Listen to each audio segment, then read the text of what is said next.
You will recall that in the last episode, Jimmy Allen and Speed Robertson, awakened by a strange noise coming from the hangar, crept out to the building and discovered someone among the planes. Seizing the prowler, they learned to their astonishment it was Flash Lewis. But it develops that Flash, too, had been awakened by the same noises and had gone to the hangar to investigate. In talking over the events, they are all convinced someone had been in the hangar before Flash arrived. About to return to their quarters, Speed sees a light in the mechanic's hut, and accompanied by Flash, he finds Mike Mancuso fully dressed. The mechanic claimed he had just returned from a nearby village, but another mechanic in the building tells Flash that Mancuso had retired that evening with the other men. It is now early the following morning. Jimmy and Speed are on the field, waiting for the director, Donald Stewart, to appear. You know, that's certainly a funny thing, Speed. You say Mancuso was fully dressed, huh? Yeah, he had on his regular clothes and a suit of coveralls over them, just like he's dressed out here on the field now. And he claimed that he'd been into the village and just got back. That's right. Then the mechanic who sleeps next to him said Mancuso went to bed when the rest of them turned in. And what time was that? According to the other mechanics, it was around 11:30. Well, couldn't Mancuso have dressed and gone into town after the other boys went to sleep? Well, not very well, Jim. He has no car, and he couldn't have walked into the village and returned by about 2 o'clock. That's the time we found him. By George, that's right. That's nearly 18 miles into town. Speed, who is this mechanic Mike Mancuso anyway? I've asked Flash to check up on him a little. He showed up here the other day and asked for a job. Flash says he knows his business. He's a good airplane mech and a hard worker. Well, where has he worked before? Well, Jim, I don't think Flash has taken the trouble to get much dope on any of these mechs. The job here is so temporary, and we had to get started in such a hurry that there was no time and not much reason for investigating any of the men. Do you suppose Mancuso was out in the hangar last night? Well, it sure looks darn funny, but of course we have no direct proof against him. Has Flash discovered anything wrong with the ships? Well, I can answer that question in just about half a minute. Here comes Flash now. I told him to check over all the equipment and report to me as soon as possible. Oh, yeah. Hello there, Flash. How you feeling this morning, fella? Morning, Jim. I'm feeling swell. I could lick my weight in Wildcats this morning. Ah, that's great. You look as though everything was okay. Yeah, what's the dope, Flash? Are all the ships ready to fly? I checked over everything, Speed. We can get 8 ships on the line right away. Did you find anything that might indicate someone had been tampering with the equipment last night? No. Whoever he was didn't do nothing. All I could find was them tools we saw last night, and a cowling had been jerked off one of the Thunderbolts. Whoever was out there was just getting started when he heard you and Jimmy. Well, I'm glad to hear we can get some equipment in the air. Now, look, Flash, we're way behind schedule. We're going to have to do a lot of flying the next few days. Your boys may have to work day and night to keep the ships running, but it's going to have to be done. We'll keep the ships running, Speed, so long as no one don't sneak in a hangar at night and undo what we fix in the daytime. Yeah, well, I'll talk to you about that later. Now, what can you put on the line for us to fly today? Well, you can have 3 P-38s, 3 51s, and 2 Thunderbolts. Is one of the 38s mine, Flash? Yeah, your ship's all ready to go, Jim. You know, the engine and 2 of them have got blowing valves. With the compression ratio raised, especially for this picture, the fellas have to be careful not to warp valves. I've warned the pilots about that. Well, you better tell them again, Speed. Yesterday I seen one of the fellas slip a 38 in from 4,000 feet, and he wasn't fooling either. He was really slipping it in. By the time he taxied up to the line, that engine had a cough in her like a polar bear with a croup. Yeah? Well, who was the pilot? Well, I ain't mentioning no names. After all, you're in charge of the flying, not me. Now, don't be silly. Now, don't get any crazy ideas about a false sense of honor. This is a matter of business and keeping these ships in the air. If the pilots continue to mishandle the engines, it just means more work for your men and causes us delays. Well, I ain't going to mention no names, but I understand that the pilot was some guy who's doing his first movie and hopes to win a big race pretty soon. Gosh, I wonder who you mean, Flash. Why, we don't have anyone like that around here. Well, that's what I heard. Uh-huh. Were you flying a 38 yesterday by any chance, Mr. Allen? Well, come to think of it, Captain Robertson, I do recall spending a little time in a Lightning yesterday. Now, listen here, you young scamp.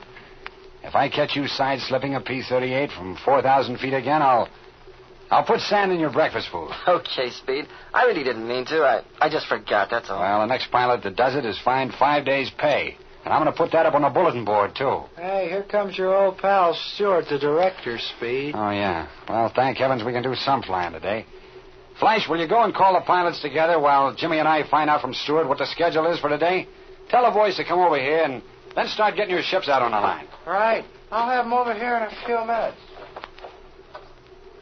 Good morning, Mr. Stewart. Morning, boys. Morning. Ready to go. And you? Just fine. Ready to go to work. What's the job today? Well, looks like we'll have a fine day for flying, Robertson. I'd like to run 3 sequences. 2 of them require mass flying, the third's a crash scene. Oh, a crash, huh? What do you mean, a crash on the ground? That's right. A very thrilling scene. We want it true to life. Well, a formation shot shouldn't be hard to do, but this crash scene's going to take a little planning and some work. We better do it first. You mean a ship is actually going to be crashed? Right. There'll be no faking or trick photography in this scene. The airplane comes in, smashes right into a hunt, and splinters fly everywhere. Should be quite a shot. Boy, it sure sounds like it. Well, give us a dope, Mr. Stewart, and I'll figure out who's to do the crash and how it'll be done. Okay, now here's the story. A pal of the hero, another young American lieutenant, is attacked by a flight of MEs while returning from a mission.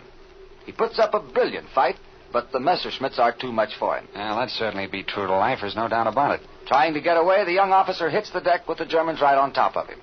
But he's so preoccupied with watching the enemy that he doesn't see a small thatched peasant hut directly in his path and crashes into it. Boy. Now, does that end the scene? Oh, no. Here's the dramatic climax. The airplane is carrying bombs, and as the ship crashes, the force of the impact explodes the bombs, and the whole blamed mess goes up in the air. Hut, airplane, and men. Of course, you know, all we want you to do is to crash. We'll take a shot on the ground later of the explosion. Yes. Well, I presume that thatched hut that the carpenters have been building at the far corner of the field is the building we're to use in this scene. That's correct. I'll have 3 cameramen ready to catch it. Well, it's going to be a tough job, but we'll do it. That's fine.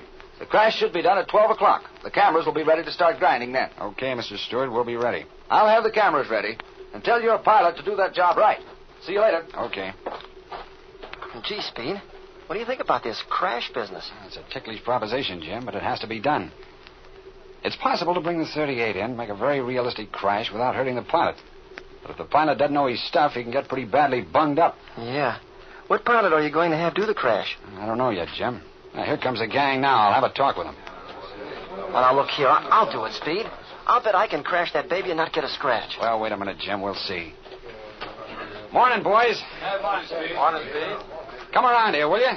We have an important mission this morning, and I want to discuss it with you. Now, look, fellas. As you all know, there's some crash scenes in this picture, and we're going to have to do one the first thing this morning.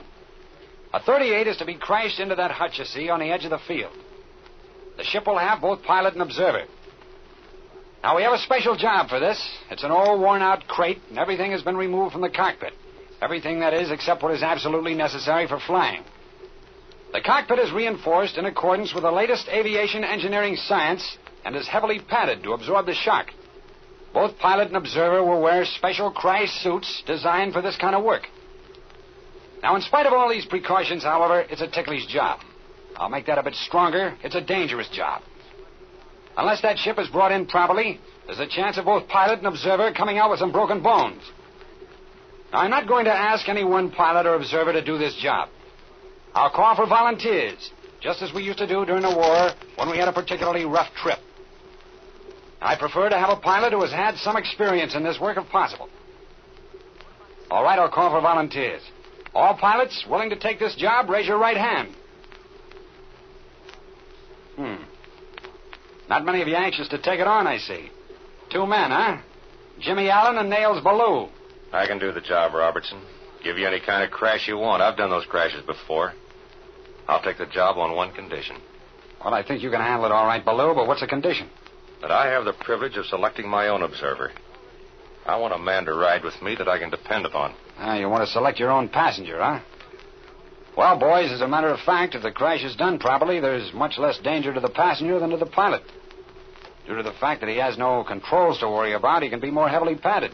Then, of course, he'll be surrounded by padding. Well, what do you say, Robertson? Okay, Ballou, that's fair enough. Pick your man and be ready to shoot the scene at noon. Okay, I'll give you a real crash. Well, who's your man? I'll pick Harry Phelps. Oh, you want Harry Phelps, huh? Did I understand you correctly, Ballou? You want me to go along with you when you crash the ship? That's right, Harry. You're the best man I can think of. I can depend upon you not to do anything foolish. Well, Look here now, Ballou. This isn't fair. I won't have it. I won't fly with you. I'll do anything in the world, but I won't fly with you. You can get someone else. Oh, you won't fly with me, huh? What's the matter? You yellow? No, sir, that's not it. I'm not yellow. I'm not afraid to fly, but this is different. It's just that I just can't explain it. No, but no, you see- wait a minute. There's a job to be done, and I don't want to question the personalities that enter into it at all. It's too dangerous a mission to have any question about. I'll do it myself. Well, let me go with you, Speed. I'll ride with you. Wait a minute, Robertson. You asked for volunteers, and I didn't hesitate. Nothing doing, Baloo. I'll handle it myself. Well, Speed, that's different. I'll ride with you. I'll show these boys I'm not afraid to fly. But I just wouldn't. if- All right, Harry. Fair enough. You and I'll do the crash. Listen here, Phelps. Before I get through, you'll wish you'd gone up with me. Speed Robertson prepares for one of the most dangerous of flying jobs, deliberately crashing an airplane for the movie cameras. Can he escape unscratched? And why was Nails Baloo so anxious to crash the airplane with Harry Phelps in it? Tune in the next episode for some gripping developments in the air adventures of Jimmy Allen.